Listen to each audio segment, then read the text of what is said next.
Doctor గారు, నీలిమ ఇలా అడుగుతున్నారు. మా పాప వయసు 4.5 సంవత్సరాలు. పాప బాగా లావుగా ఉంటుంది.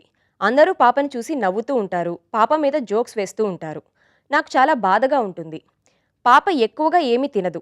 అందరి పిల్లల్లాగానే మామూలుగానే తింటుంది. అయినా ఎందుకు లావెక్కుతోందో అర్థం కావట్లేదు. మా అక్క కూడా బాగా లావుగా ఉంటుంది. అందరూ ఆమె పోలికే వచ్చింది అంటున్నారు. పాపకి థైరాయిడ్ సమస్య ఉండొచ్చా? ఈ వయసులో థైరాయిడ్ సమస్య ఉంటుందా అని అడుగుతున్నారు. నీలిమ గారు, మీ పాప 4 ఏళ్ల వయసే కాబట్టి యాక్టివిటీ కూడా బాగానే ఉంటుంది. కానీ ఈ లావుగా ఉండడం అన్నది ఈ వయసులో కొంతమంది పిల్లల్లో జరుగుతూ ఉంటుంది. ఈ టైంలో ఏమవుతుంది అంటే మనం అన్ని మిక్స్డ్ డైట్ అంతా ఇంట్రడ్యూస్ చేస్తూ ఉంటాము.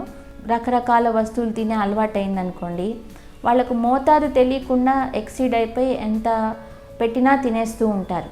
ఆ టైంలో మనం గమనించుకోవాలి. మరీ నార్మల్ కంటే చాలా 50% ఎక్కువ వెయిట్ పెరుగుతున్నారు అంటే అప్పుడు ఎందుకు వెయిట్ పెరుగుతూ ఉంది, మనం పెట్టే ఫుడ్లో ఫాల్ట్ ఉందా, లేదా తన యాక్టివిటీలో ఫాల్ట్ ఉందా, or any other genetic reason ఉందా చూసుకోవాలి. యాక్టివిటీ బాగాలేకుండా స్లోగా ఆడుకోవడం కానీ, లేదా డైలీ మోషన్కి వెళ్ళకుండా ఉండడం కానీ, ఆర్ బిహేవియర్లో విపరీతంగా ఏడవడము, హ్యాపీగా లేకుండా ఉండడం, అదర్ పిల్లలతో ఇంటరాక్షన్ లేకుండా ఉండడం, ఎక్కువ నిద్రపోవడం, ఇవన్నీ ఏదైనా ఫ్యాక్టర్స్ ఉన్నాయి అంటే, మన ఫ్యామిలీలో కూడా ఎవరికైనా థైరాయిడ్ సమస్య ఉంది అంటే దానికి తప్పకుండా ఇవాల్యుయేట్ చేసుకోవాలి. థైరాయిడ్ సమస్య అనేది ఎంత చిన్న పిల్లలకైనా రావచ్చు. దీంట్లో మెయిన్గా ఏముంటుంది అంటే ఒక్క లావుదనమే ఉండదు, డెవలప్మెంటల్గా కూడా డిలే ఉంటుంది.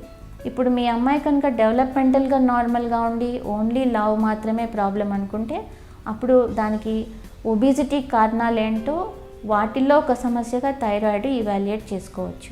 అంతేకాని దాని గురించి పెద్ద ఆందోళన పడాల్సిన అవసరం లేదు.